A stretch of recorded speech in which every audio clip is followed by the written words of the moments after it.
Restez connectés à l'actu en Aunis avec Super U, commerçant autrement à Maran. Bon, les coachs ont passé les messages, je pense que ça a été très bien étudié et puis voilà, c'est sûr que le premier match peut conditionner les prochains, mais honnêtement on n'a vraiment pas pensé au prochain, quoi.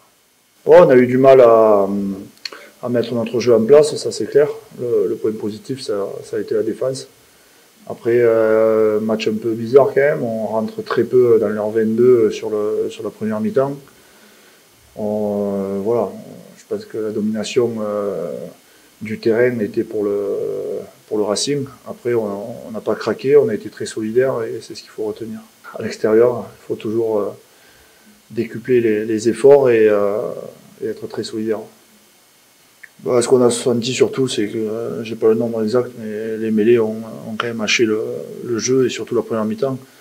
Après, je pense heureusement qu'on a la mêlée qui était en notre faveur, sinon l'issue du match aurait peut-être été différente aussi, je pense. Donc on a été plutôt conquérant dans ce domaine. Le retour de certains mecs nous a fait énormément de bien et tant mieux. De bon augure pour la suite. L'équipe de Bordeaux, c'est une équipe complète. Je pense qu'elle a joué les premiers rôles depuis 2-3 ans maintenant. En comptant la saison qui a été stoppée, où c'est qu'ils sont premiers et largement. Donc demi-finaliste l'année dernière, en top 14, demi-finaliste en Coupe d'Europe. C'est une grande équipe, ça c'est clair. Donc dans un stade en plus, je pense qu'il sera plutôt garni. Ouais, ça va être un gros match. Il y a beaucoup de qualité sur toutes les lignes. Ils ont des joueurs d'expérience aussi. Voilà, je pense que ça amène beaucoup de sérénité et donc alerte. Je pense qu'on a des similitudes dans le club. Après, derby, non. Aujourd'hui, ça me parle pas en faisant plus de 100 km. Je sais pas.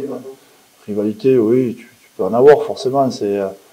On va dire que c'est deux clubs qui sont à la recherche du premier succès, quoi, en gros. Donc, je pense que c'est surtout ça. Ouais, mais ça sera un arbitrage face à une Coupe d'Europe, comme on dit. Donc, il faudra être très vigilant, être très propre et éviter tomber dans le panneau de l'excès d'engagement et de faire des fautes trop bêtes pour les mettre dans le match, surtout à l'extérieur. Donc, on sait que la Coupe d'Europe, sur ça, les arbitres, ça ne pardonne pas. Donc, on l'a évoqué cette semaine. Ouais. La dynamique, elle peut s'inverser, elle peut passer d'un côté comme de l'autre, ça c'est clair. Après, il faut enchaîner les bonnes performances et être plus régulier que ça, ce qu'on n'a pas. On l'a pas été jusqu'à présent. Comme tu dis, tu l'évoques, on a 2 victoires à l'extérieur, et on a deux défaites à domicile. Donc la conclusion, c'est que oui, c'est un coup oui, un coup non, mais dans ce top 14, si tu veux être en haut et avoir le privilège de disputer des phases finales, ou alors il faut y rentrer par la toute petite porte, et pour ça il faut allumer un cierge. Donc avant d'éviter ça, je pense que ça serait bien qu'on soit maître de notre destin. Ils avaient de bons gratteurs, on le savait, donc les mecs comme Loré, tout ça, Tanga, tout ça. Et on s'est mis un peu en difficulté sur ces phases de ruck où on devait être beaucoup plus dense, donc on a perdu beaucoup de ballons. Et du coup, le Racing, à chaque fois, nous renvoyait dans notre camp et on n'a pas su être plus propre sur les rucks et aller jouer chez eux, quoi, du moins. Donc c'était un peu le bémol de ce match face au Racing, quoi.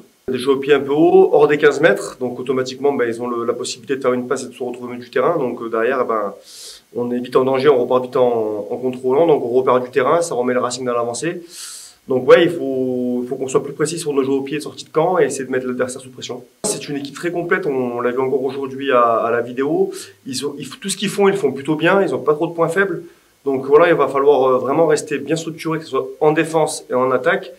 Effectivement, en attaque, ils ont 2 structures de jeu où ils envoient beaucoup le 12 et ils enroulent avec les avants, ou alors ils essaient de jouer large. Donc il va falloir rester solidaire défensivement comme on l'a fait face au Racing. Il va falloir s'appuyer sur ce match pour pouvoir rivaliser face à Bordeaux ce week-end.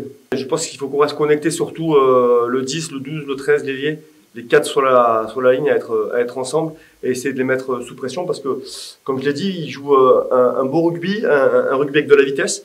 Donc voilà, il va falloir rester solidaire défensivement. Il faut pas faire comme tout le monde. Le problème, c'est que voilà, on sort d'un match où on en a pris 40, où on en prend 0. Donc, ce que je dis à chaque fois que je vais en conférence de presse, on est un peu sur le courant alternatif. C'est où on fait tout très bien, où on fait tout très mal. Donc, il va falloir trouver ce juste milieu, que ce soit en attaque et en défense, pour pouvoir faire une bonne performance à l'extérieur. Ça reste un match de rugby, un match de championnat.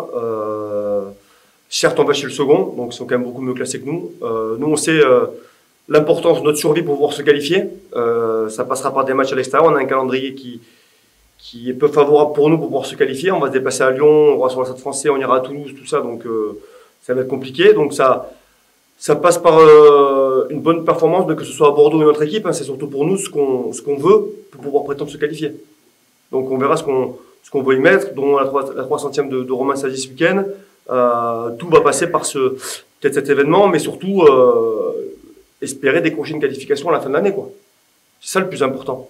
Donc là, ce week-end, c'est Bordeaux, mais le week-end d'après, c'est le Stade Français à la maison. Le week-end d'après, on ira à Lyon. Le week-end d'après, on ira à Toulouse. C'est pareil, quoi. Donc c'est tout ce que nous, on décide de faire, quoi. Un petit peu surtout sur la phase de ruck, où on sait que les grattons ne sont pas trop récompensés. Donc voilà, on a mis une stratégie pour essayer de mettre du rythme et de ralentir aussi un petit peu le jeu de Bordeaux. Donc on verra si cette stratégie marchera ce week-end. Je pense que voilà, c'est pour nous habituer à, comme je te dis, ces phases de ruck qui sont arbitrées différemment par rapport au championnat. Donc je pense que ce week-end, il y aura l'accent sur ce secteur-là. Et après, c'est quand même des arbitres qui aiment bien laisser les avantages et qui du rythme dans ce genre de match. Donc voilà, ça va être essayer de jouer aussi les turnovers, essayer de déplacer le ballon, essayer de jouer tout simplement et prendre du plaisir, quoi. Ouais, c'est vrai qu'en ce moment, on se trouve un peu moins bien derrière, mais j'espère que voilà, on va retrouver un peu des automatismes entre nous et essayer de marquer aussi sur des premiers temps de jeu. C'est ce qui fait le charme et le jeu des trois quarts, d'essayer de marquer sur des premiers temps de jeu. On n'y arrive pas spécialement en ce moment, mais en tout cas, on travaille pour essayer d'être aussi performant que nos avants. Donc, j'espère que ça va payer et qu'on répondra présent aussi ce week-end.